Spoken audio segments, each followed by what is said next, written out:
Welcome to episode 13 of How About Them Huskies. I'm Connor, joined with Andrew, Matt, and Matt. And we got a pretty big episode today. We're recapping the big win over Villanova. We're going to preview the big game tomorrow, or even today if you're watching this on Saturday versus Xavier. And we have something fun at the end. So should be a good episode, and I think we'll just get right into it. As I mentioned, UConn defeated Villanova 74 to 66 on Wednesday night. It was a great team win overall. And Jordan Hawkins led the way offensively for UConn. He had a great game, as he has very often recently. He had, he finished with 22 points and 7 rebounds, which both led the team.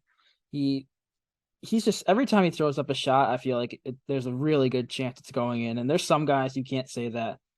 I'm not going to mention any names here. I have a guy on our team that comes to mind where you think that, but I'll leave it at that. But Hawkins, great game offensively, even defensively, 7 rebounds. He's just crashing the glass in the right place at the right time. And overall, it's a great team win. And you guys have any thoughts on the win? Yeah, it was just another game and another couple guys stepping up that were different from the game before. Obviously, Sonogo didn't really have it going. Newton didn't really have it going. Calcaterra was basically non-existent. Klingon never got it going. So this game, it was Alex Caravan getting it going. I'm calling it his best game as a Husky because the game against LIU, he did make some great plays, but that wasn't very important. This was an important one. We had Caravan with 15, 2 steals and a block, and 6 rebounds with good shooting. And then we had Hassan Diarra, who again is just stepping up and making his presence felt defensively. It seemed like in that second half, when the team really needed a play, the ball would somehow just end up in Hassan Diarra's hands. So I'm just happy to see all these guys stepping up and getting it done in different ways every game. Yeah, I definitely agree. But one thing I have to like get on my chest is that for some reason this game felt like every other game we've already played. It felt like it had the same exact energy to it. We kept the same exact energy throughout. If we have some players struggling, we're a really deep team, so we have guys who could definitely step up, definitely carry the load for us. We have multiple different guys who feel like can carry a load, score 15 points, which is amazing. If we have like 4 or 5 guys who I feel like can do that nightly, the game did get a little tight early second half, but we just regained control very quickly. I have a sense of just patience with them, and not a nervousness that I've had for a while, where it's like, damn, like they gave up like a big run. Like, what are we gonna do now? Like a team would have crumbled over the past 4 years. I feel like where if we gave up a run and we let a good team like Villanova back into the game, we would have just fallen apart. I don't get that at all from the squad, which I'm really glad about. We do a very good job at controlling the game. The game runs through UConn, and as long as the game is running through us, I don't know when we're going to lose. Well, what Nova did was really simple. They guarded the Dama Sanogo really well with Brandon Slater and Eric Dixon, which is why he only had 7 points, I think. And, they forced people to make plays like Andre Jackson. I think this was one of Andre Jackson's best games I've ever seen him play. Not because he put 25 on the board, he had 10 points, but because he made the right plays when Villanova pressured him to, like that three in the corner that really got the crowd up and basically ended that game. Villanova knew that he was going to get the ball because they put everybody on Hawkins. They didn't want anybody besides Andre Jackson shooting, and they played with fire, and Andre Jackson's not a bad shooter. So Villanova made a lot of mistakes, but I mean, the start of that game was not pretty at all. I remember saying to myself, like, is the XL Center curse a real thing? Like, can we really not shoot the basketball here? But I mean, they kind of proved me wrong. But Villanova, they just, I feel like their execution of this game was not smart at all because UConn's a team where you can't leave anybody open. Everybody on this team is talented. We don't have one outlier who isn't talented. So, I mean, huge credits to Andre Jackson. I think he really just opened some eyes for draft stock, but still, Villanova, I just think Kyle Neptune's execution of this game was not very good. Yeah, you mentioned Jackson there. The counting stats really weren't there from some of the games he's had in the past. He had 10 points, 6 rebounds, but it felt like he was in the right place at the right time for pretty much every single play in this game. Like, and he always has those bonehead plays, like at least once or twice a game. There's only one I really remember. He tried to feed it to Sonogo down low. It was 10 feet over his head into the stands. But that happens with him. He also had some crazy passes. Like there was that one pass inside to Klingon for the layup. And then obviously, like Andrew, you mentioned they were doubling Sonogo down low late in the game there, leaving him wide open in the corner. And he caught it and shot it. He didn't hesitate like he tends to do. He just caught it, shot it, and it went in. Like if he doesn't hesitate, which he tends to do, I think he'll have a lot of more success from 3-point land. And that's just an added cog to this team. We have guys like Hawkins that can hit shots. Joey, he didn't play too much, just 7 minutes for Joey against Villanova. The matchups wasn't really in his favor. I think there was one point in the game I saw uh someone was checking and I don't remember who, but they were gonna get Aline, but Aline was playing so good defensively, just got a deflection that Hurley switched it to Joey. And that just shows the depth of this team. You can make switches like that, like on the fly. And yeah. A lot of the stuff that comes with Andre Jackson is whether or not he's confident in himself. You can really tell when he is, feeling confident in his game and when he isn't out there. It seems like over the past, all season, he's been very confident with himself. Just, maybe his jump shot kind of scares him. He doesn't want to hurt the team, so he'll hesitate. But, seems like coach really wants him to take these shots. So, put him up. He's got to know that no matter what, like the team has his back, coach has his back, and he wants him to shoot these shots for a reason. He knows he can make them. Maybe just cut down on the number of shots, maybe take 2 or 3 a game. But yeah, very good signs from him on his confidence and overall just opinion on himself. Well, I really think that we saw a glimpse of what we're going to see in March on Wednesday night. Newton and Diarra split time. Obviously, Newton's a starting point guard, but it really came down to like what Connor said: who's playing the best right now and who needs to be on the floor. Like if somebody's not playing well, they're obviously not going to play. But like guys like Aline, Diarra really stepped up. I mean, Diarra didn't put much on the offensive end, but he had 4 steals, which is definitely noteworthy. He made a lot of really good plays down the stretch, a lot of really good passes. Obviously, definitely scary, missing 2 of the 4 free throws in the end of the game. But I think this is what we're going to see in March. Hurley is going to start the same starting 5 all season, and then it's really going to come down to these 4 off the bench: Klingon, Diarra, Aline, and Calcaterra, and really who's playing better than the others, and that's who's going to play. So it's just, I think this was a game where Hurley really tried that out, and I think it worked pretty well because, we won. The players who were playing well played, and the ones who weren't didn't. So I think this was really a glimpse of what we're going to see in March. Yeah, I was about to say, all 4 guys off the bench could end up finishing the game if they're playing well. All 4 of them. Like even Aline, who has been great for us this year, but he's the type of guy who's very active defensively. So if he has it going offensively, you don't want to take him out. And there's just so many different guys who could get it going and so many different guys who could make a difference and really would probably be a starter at some other schools, a lot of other schools, everyone off our bench. Yeah, and Andrew, like you mentioned, Diarra, the 4 steals, all 4 coming in the second half. Hurley put on that press after Nova took the lead, and we took it back for good. There was like back-to-back plays where they couldn't even get it across half court before Diarra stole it. And I think it's time for our weekly conspiracy. It's a little early in the episode here, but I'm pretty sure I've seen Diarra. Well, I've seen him wear the headband. I remember he wore it versus Stonehill, and he wore it this game. In the first game versus Stonehill, arguably his best game of the season, he had 11, 5, and 7. And in this one, he was a massive part of the comeback. He had the 4 steals. He had a few assists. So I think we need to see Headband Diarra a little more often. It helps the team. I mean, he looks good with it. Why not? Yeah, we'll get our stats guy and find in his numbers when he's wearing a headband. Yeah, I just want to make a few points about Diarra. I don't know. To me, Diarra perfectly fits the description of a college role player. They come around every so often, and they're kind of being fished out in today's college game where it's filled with recruits. But every once in a while, you can get yourself a Hassan Diarra to play for you for a few years.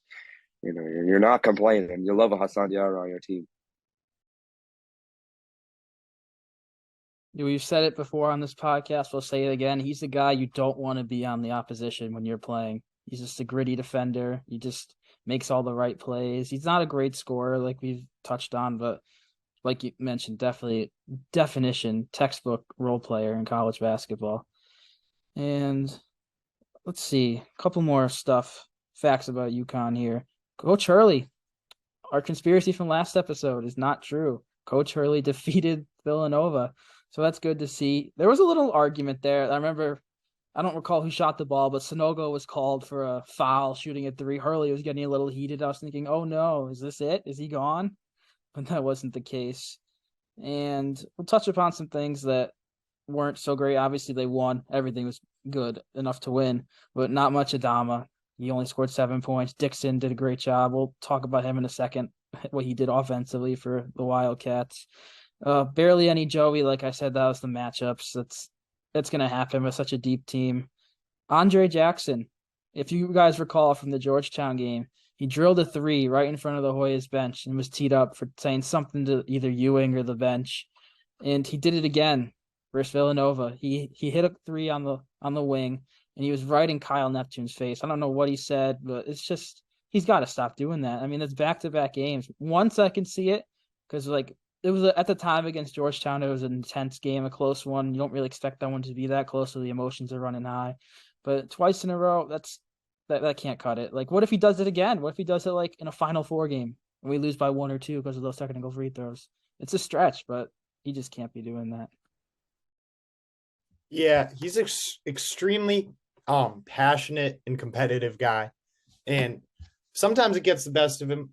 I love his passion, but you can tell what's happening is just like the coach will like tell his player to go under on the screen, and the coach will be like, he's not a shooter, and he just takes it personally when he makes it. So yeah, he's got to cut that down. But I love the passion. I love seeing him making shots and rubbing in people's faces. But he's got to stop getting himself in trouble for that, especially because even though people like to say refs aren't unbiased, they'll be like, oh, we know this Andre Jackson guy likes to get a little rowdy sometimes, so they could be looking out for him. So he's got to fix that and control himself a little better. But like I said, I like the passion. The thing with these technical fouls is that they all happen so fast. He makes the shot, and then it's almost like before the ball goes in, he's already yelling something, and it's like, what could he have possibly yelled that could have warranted a technical foul in that amount of time? And then you wonder if it's like, did he say something that bad? Are these like puny technical fouls where it's kind of just ref's discretion because you don't want anyone talking to a coach or anyone? I'm just very curious as to what he's saying, which is warranting a technical foul in the span of a second, if even. I have to agree with Sark here about it has to be something that they said.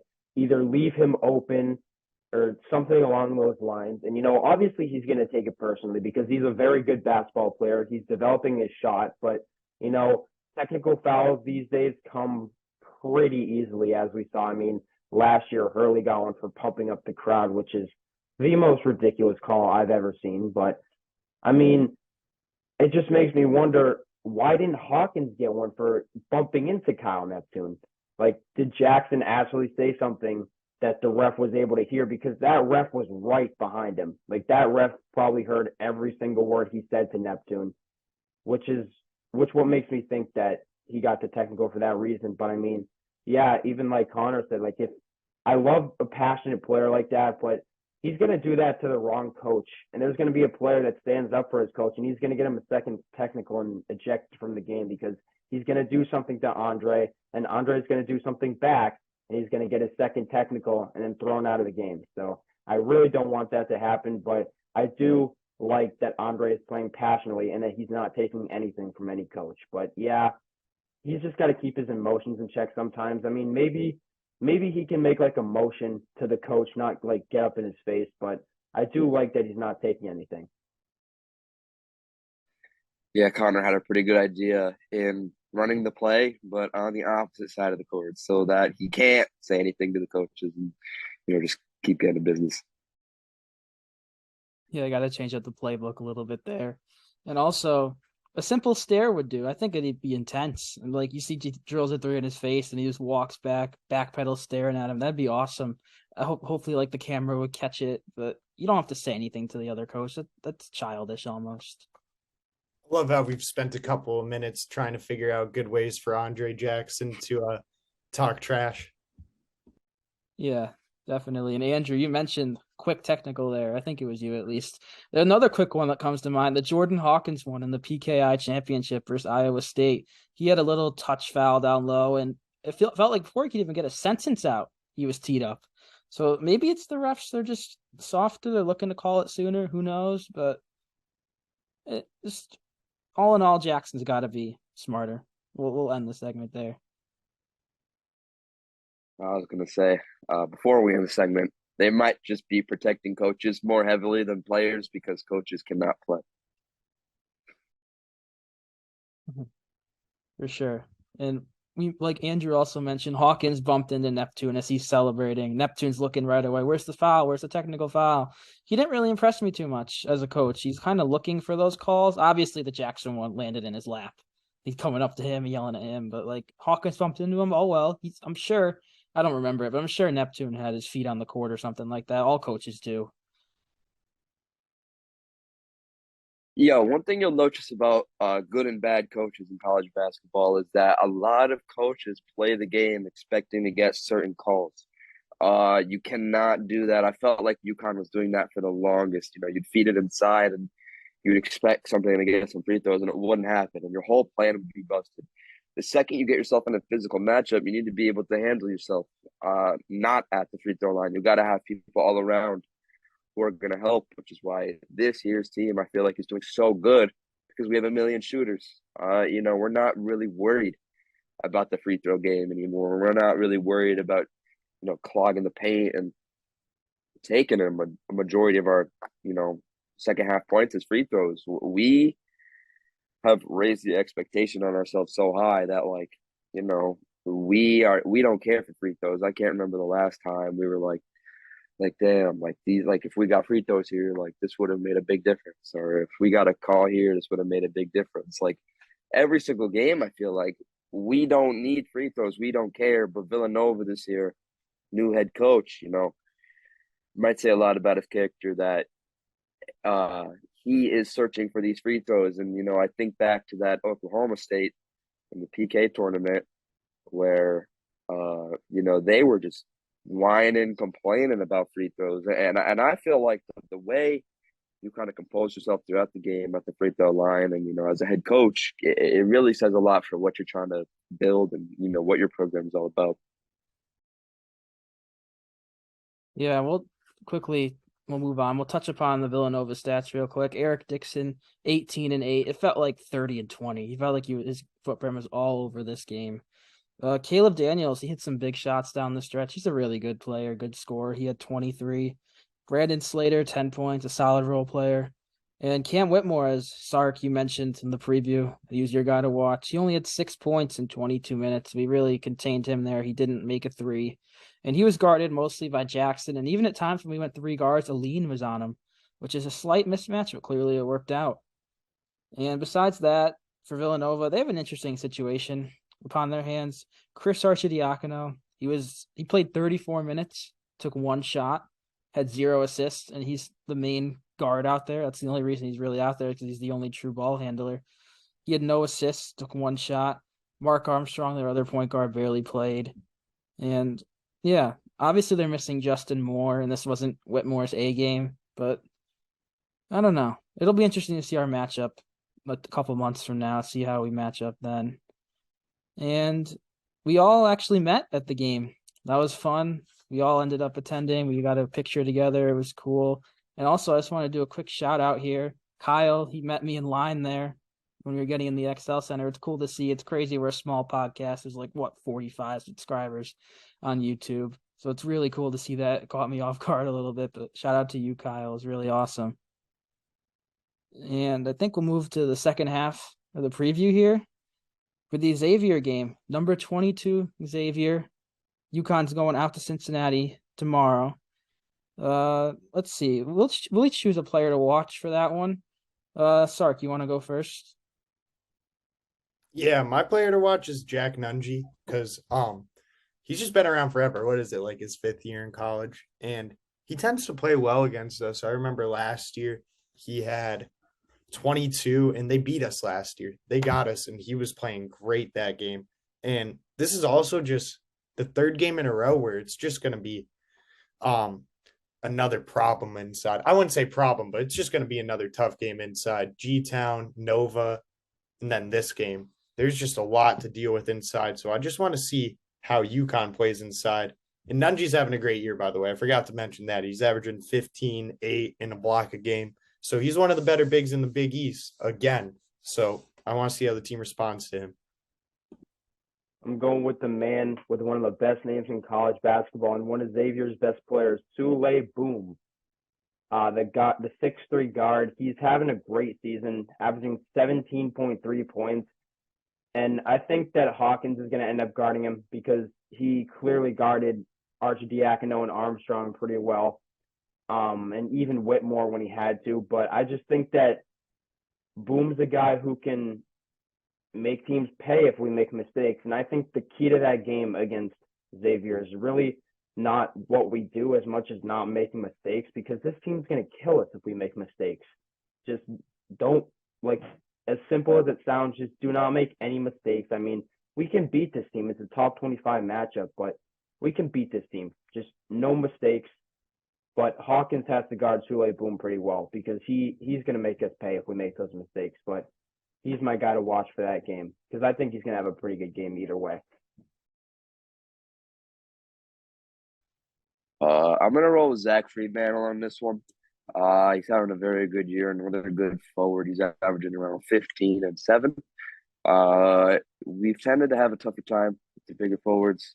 Matt was talking about Nunji. These guys kind of go hand in hand with each other. Fremantle, I want to see who we put on him because I assume probably Sonogo on Nunji, and then what are we gonna do? Maybe a returning player come in and guard him, but you never know.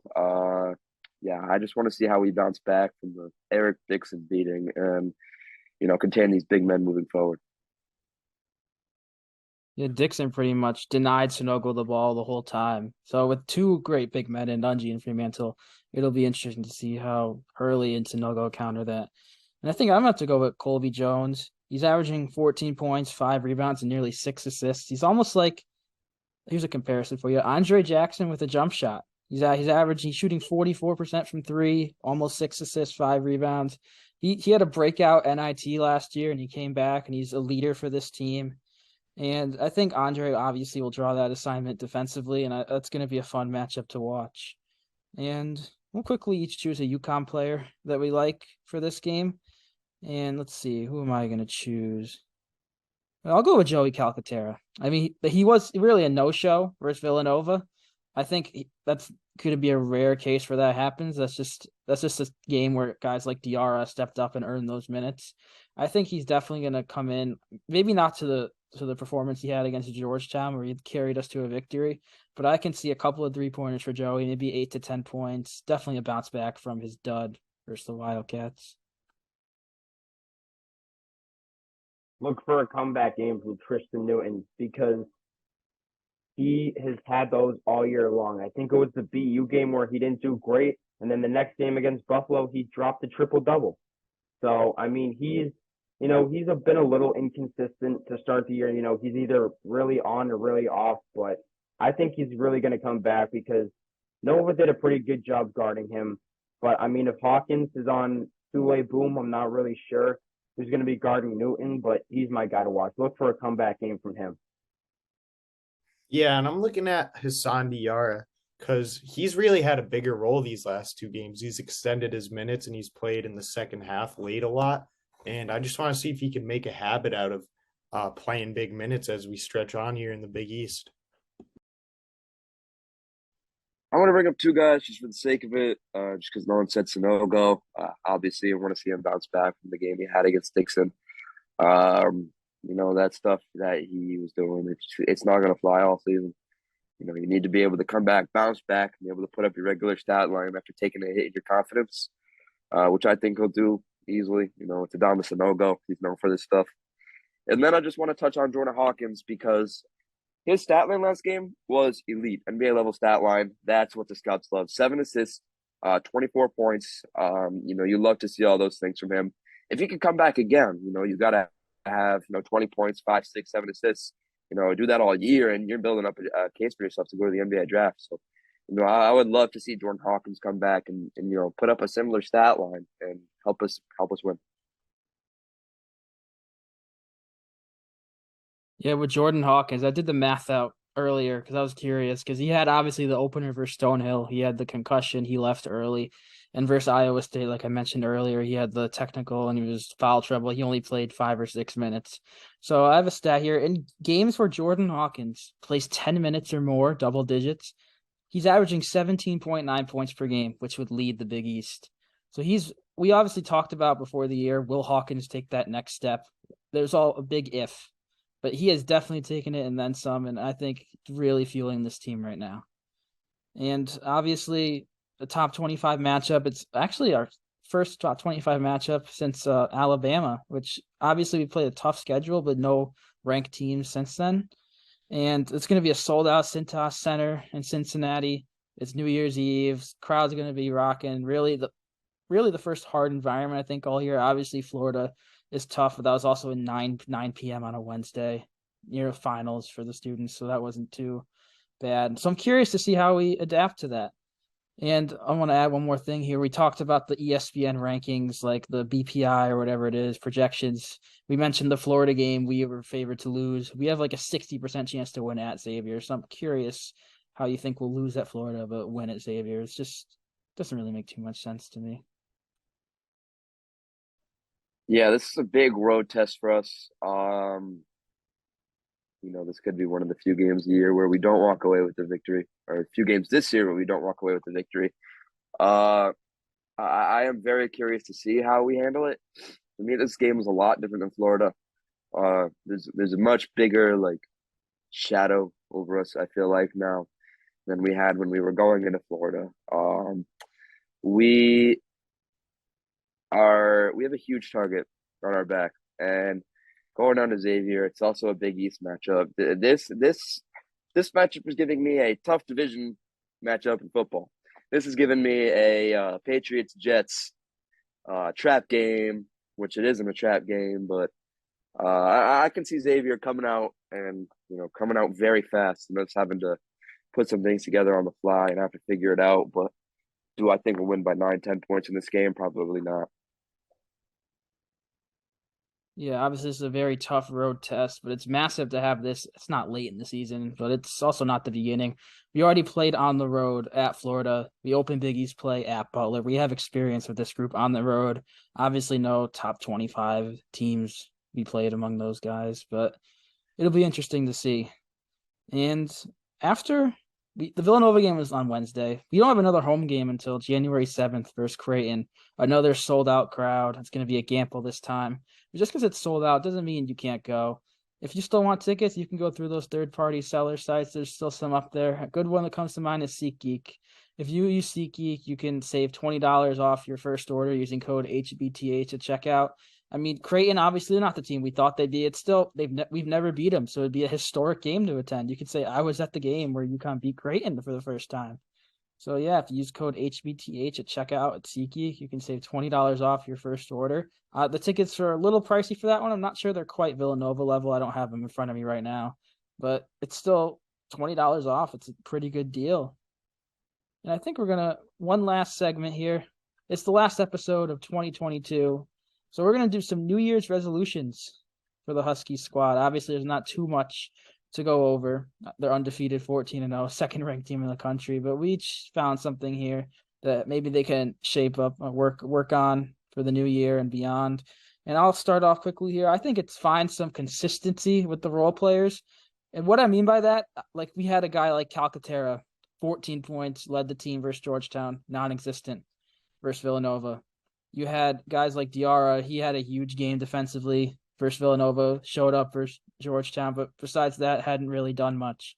There's going to be games where guys like even Klingon too. He had the massive game versus Florida. There's going to be games where all those role players are off. It's just going to happen at one point. We have to try to avoid that. Like, what if there's a game Joey can't make a shot, Diarra doesn't really see the floor, Klingon's overmatched. It may not happen. It's a possibility. I think it will happen at some point with the long Big East schedule, a lot of tough games. But if they just find consistency, even if it's like, even say like a guy like Joey, instead of getting 0 or 14, give us 7 or 8 every night. That could go a very long way for this team. Yeah, I'm gonna go with the very broad little resolution here is to win a game in March. Bring one home, make it out of the first round of the tournament, get to the second round. Because I feel like once we're into that first round, a big weight is going to be taken right off our shoulders, and I feel like we're just going to want to win even more. I feel like it's going to be a bit of kick to win the first game, go to the second game, knowing, hey, we already won one. Why can't we win another one? We've struggled in March. We struggled shooting, but I feel like in order for this team to really take the next step, you got to win your first March Madness game. You can't lose it this year. You got to win, and you got to make a deep run. Yeah, my resolution's kind of similar to that. And mine is that I want to see this team peaking in March. And it's hard to believe that they could get much better because, they're 13-0 and they've been playing great basketball, but they could play better basketball and they need to be playing their best basketball in March. And there's the ups and downs to a season. They're on a huge up right now. I'm sure there'll be some sort of a down at some point.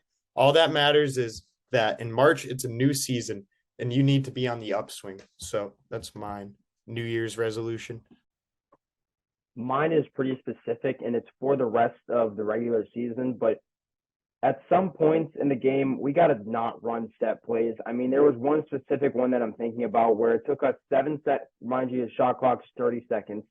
Took us like 7 seconds to get the ball up. Then somebody held it for 7 seconds, and Caravan dribbled it around. He got 5 seconds left on the shot clock. He goes inside of Sonogo, and he gets buried. Like, sometimes we just need to not run a full-on set play where you know where the ball is going.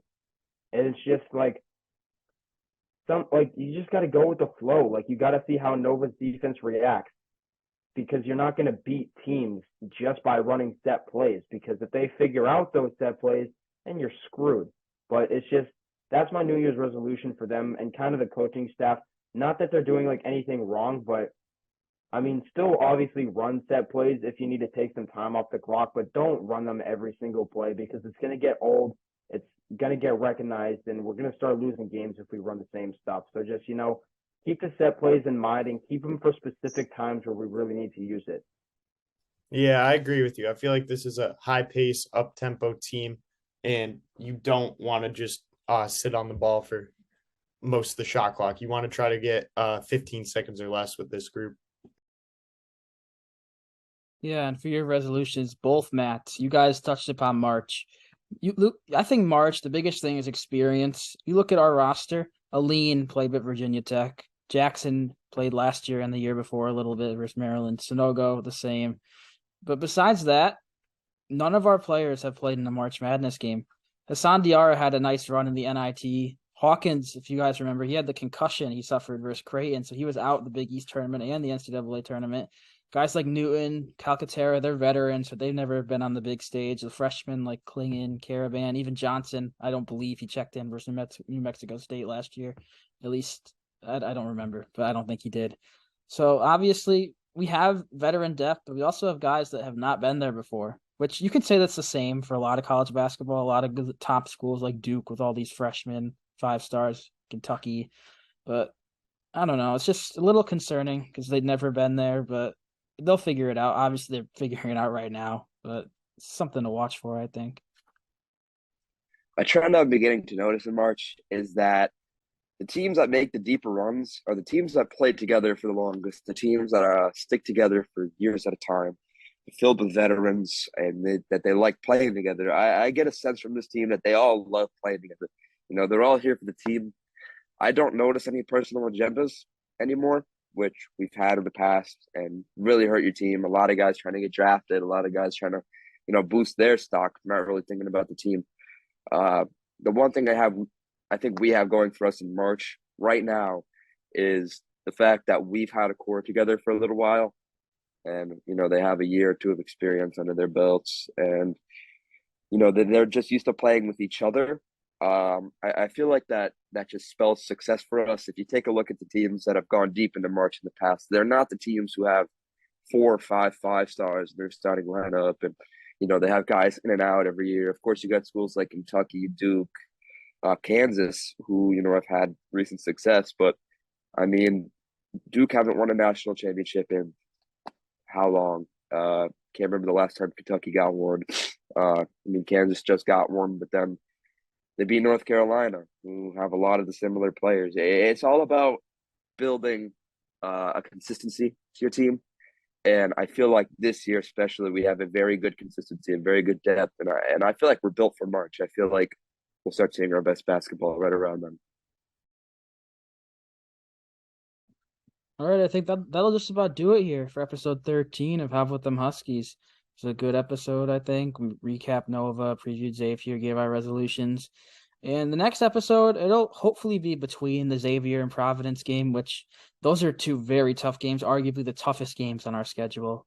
There's 3 teams tied atop the Big East standings, UConn, Xavier, and Providence. And our next 2 games are road games against those other 2 teams.